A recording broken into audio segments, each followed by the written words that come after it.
2000 years later. Welcome back to my channel. আমি মিঠু চলে এসেছি আজকে একটা নতুন রেসিপি নিয়ে। আই হোপ সবার ভালো লাগবে। আর এই রেসিপিটা খুব প্রসিদ্ধ, দেশ বিদেশ সব জায়গায় কিন্তু এটা পাওয়া যায়। এটার নাম কি বলুন তো? বলছি ও কাবলি পনির বানাবো আজকে। কাবলি পনির খেতে কিন্তু সবাই খুব পছন্দ করে, আর আজকে আমি সেটাই শেয়ার করব আপনাদের সঙ্গে। আর এটা আমি কিন্তু রাত্রিবেলা ভিজিয়ে রেখেছিলাম, কি বলুন তো, কাবলি ছোলা। আমি এখানে কিন্তু 200 গ্রাম কাবলি ছোলা নিয়েছি। রাত্রে ভালো করে ভিজিয়ে নিয়ে সকালবেলা ভালো করে ওটাকে ধুয়ে নিয়েছি, নিয়ে তারপরে প্রেসারে 4টে সিটি দিয়ে নিয়েছি। দেখুন বেশ নরম হয়েছে, আর একটু নরম না হলে না একদমই ভালো লাগে না। যাই হোক, আপনারা প্রচুর গাড়ির আওয়াজ শুনতে পাচ্ছেন না? আমার বাড়ির সামনেতে এত গাড়ি যাতায়াত করে না, কান ঝালাপালা হয়ে যায়, একটু সামনে নেবেন। তারপর কিন্তু আমি একটা মশলা তৈরি করব, আর এটা কিন্তু সম্পূর্ণ ভাজা মশলায় আমি কিন্তু রান্না করব। ভাজা মশলাটার জন্য কি কি নিয়েছি এখানে বলে দিই। আমি এখানে কিছুটা নিয়েছি গোটা সাদা জিরে, আর কিছুটা নিয়েছি মৌরি, আর কিছুটা নিয়েছি গোটা ধনে, আর 3-4টে নিয়েছি হচ্ছে শুকনো লঙ্কা। এগুলোকে আমি শুকনো খোলায় কিন্তু এখন ভেজে নেব। আর খুব বেশি ভাজা যাবে না, খুব বেশি ভাজলে কিন্তু তেতো হয়ে যাবে। অল্প অল্প ভেজে আমি এটাকে তুলে নেব। চলুন, ভাজা করে আমি একটা পাত্রে কিন্তু তুলে নিয়েছি। এটাকে একটু ঠান্ডা করতে দিতে হবে, আর ঠান্ডা হয়ে গেলে আমি কিন্তু এটাকে একদম গুঁড়ো করে নিয়ে ফিরে আসছি। ততক্ষণে কিন্তু কেউ কোথাও যাবেন না, অবশ্যই আবার ফিরে আসছি আমি। এই দেখুন, আমি গুঁড়ো করে নিয়ে এসেছি। দেখতে কি ভাল লাগছে না? আর গন্ধটা এত সুন্দর বেরোয় না। এই মশলাটা দিয়ে কিন্তু অনেক রকম তরকারি খাওয়া যায়, পরে কিন্তু সেগুলো শেয়ার করব। আর কাবলি পনির বানানোর জন্য কি কি নিয়েছি, 100 গ্রাম নিয়েছি পনির, সেটাকে টুকরো করে কেটে নিয়েছি। আর এখানে 2টো আলু নিয়েছি, এটাকেও ডুমো ডুমো করে ছোট করে কেটে নিয়েছি। একটা বড় সাইজের টমেটো নিয়েছি, একটু বেশি টমেটো দিলে ভালো লাগে খেতে।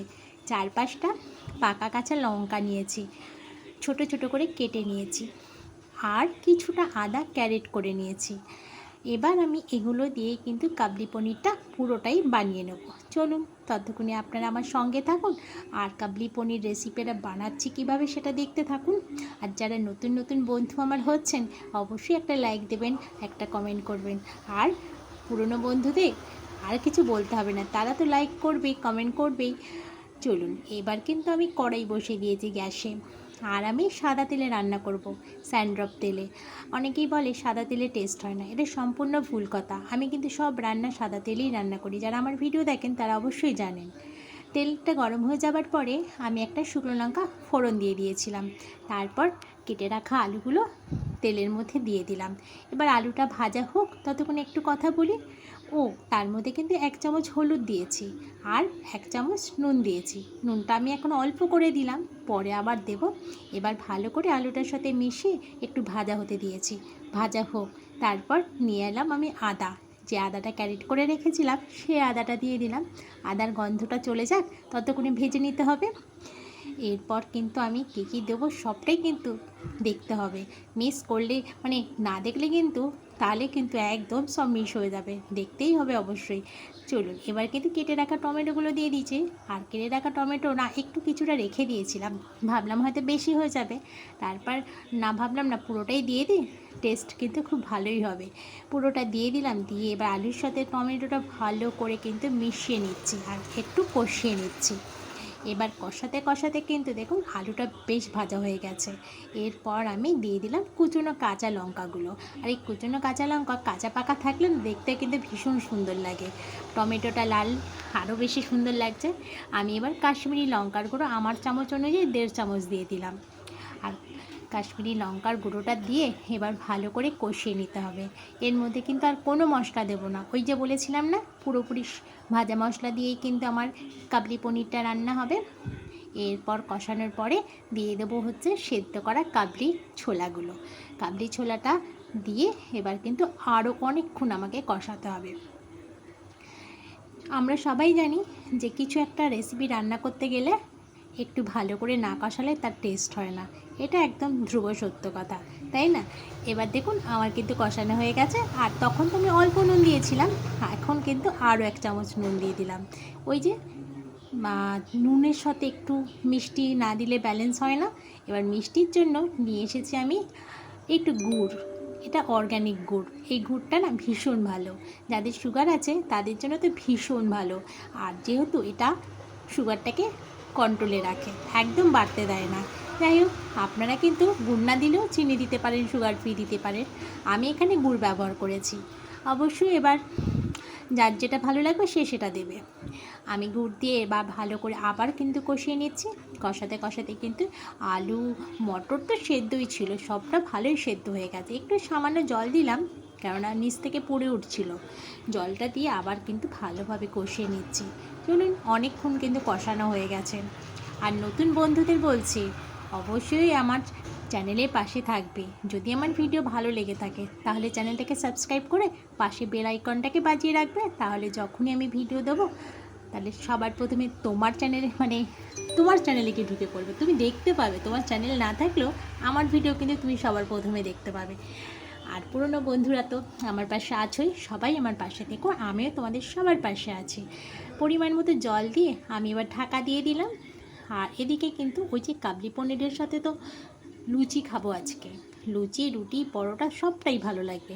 তা আজকে আমি লুচি, তার জন্য আটার ময়দা মিক্সড করে আমি একটা ডো বানিয়ে নিয়েছি। আর সেটাকে আমি আলাদা ঢাকা দিয়ে রেখে দিলাম। আর এদিকে দেখো, আমার কাবলি পনির কিন্তু জল শুকিয়ে গেছে, তবে এখনও কিন্তু রেডি হয়নি। আলু মটর একদম সেদ্ধ হয়ে গেছে। এরপর কিন্তু আমাকে এখানে অনেকটা জিনিস দিতে হবে। পনিরটা কিন্তু আমি কাঁচাই দেবো এখানে। আর কাঁচা পনির দিলে সব থেকে বেশি ভালো লাগে। ভাজা পনির দিলে না পনিরটা এখন শিটে শিটে হয়ে যায়, কাঁচা পনিরটা দিলে খুব ভালো টেস্ট হয়। যাই হোক, আপনারা চাইলে ভাজা পনিরও দিতে পারেন, তবে কাঁচা পনিরটা দিলে আমি বলছি খুব ভালো হয়। আর এবার আমি কিন্তু পনিরটা দিয়ে এই 2-3 মিনিট একটু ফুটিয়ে নেব। ওই যে ভাজা মশলাটা রেখেছিলাম সেটা কিন্তু এবার 1.5 চামচ আমি এখানে দিয়ে দেবো। 1.5 চামচই আমার লাগবে, যেহেতু আমার যতটা পরিমাণ আমি ঠিক ততটাই দিয়েছি। আপনারা আপনাদের পরিমাণ মতন দেবেন। এবার ভাজা মশলাটা দিয়ে আমাকে কিন্তু একটু 2 থেকে 3 মিনিট মতন আমাকে গ্যাসের ওপর বসিয়ে রাখতে হবে। সুন্দর করে মিশে গেলে তারপর কিন্তু আমি এটাকে সার্ভ করব। চলুন, আমার কিন্তু একদম রেডি হয়ে গেছে কাবলি পনির। দেখতে কতটা সুন্দর হয়েছে তাই না? দেখুন, জলটাও শুকিয়ে গেছে, খুব সুন্দর হয়েছে। আমি কিন্তু টেস্ট করে দেখেছি, নুন সব ঠিক আছে। এবার আমাকে একটা পাত্র নিয়ে আসতে হবে। চলুন পাত্র নিয়ে আসি। এই যে পাত্র নিয়ে চলে এসেছি। এবার আমি সুন্দর করে কিন্তু সার্ভ করব। আর সার্ভ করতে করতে আপনাদের একটাই কথা বলবো, আমার চ্যানেলটাকে যারা এখনও ভিজিট করেননি অবশ্যই একবার ভিজিট করে যাবেন। আর ভালো লাগলে চ্যানেলটাকে সাবস্ক্রাইব করে ফেলবেন। আরও যদি বেশি ভালো লাগে একটা কমেন্ট করবেন। চলুন, আর আপনাদের বন্ধুবান্ধবদের কাছে কিন্তু শেয়ারও করতে পারেন বেশি ভালো লাগলে। এই দেখুন, কাবলি পনির একদম রেডি হয়ে গেছে। কি সুন্দর না দেখতে হয়েছে। এবার এই কাবলি পনিরের সাথে আমাকে লুচি বানাতে হবে। তা লুচিতে বানাতে গেলে আমার আটা তো মাখা হয়ে গেছে, ময়দার আটা মিক্সড করে মেখে রেখেছি। এবার লুচিটাকে দেখুন বেলাও রেডি হয়ে গেছে। এই দেখুন, সব লুচি আমি বেলে ফেলেছি। আর ভাজাও কিন্তু আমার এক্ষুনি হয়ে যাবে, খুব খিদে পেয়ে গেছে। 9:30 বেজে গেছে। আমার লুচিও রেডি, কাবলি পনির রেডি, আমি বসে পড়েছি। চলুন টাটা, আবার ফিরছি পরে।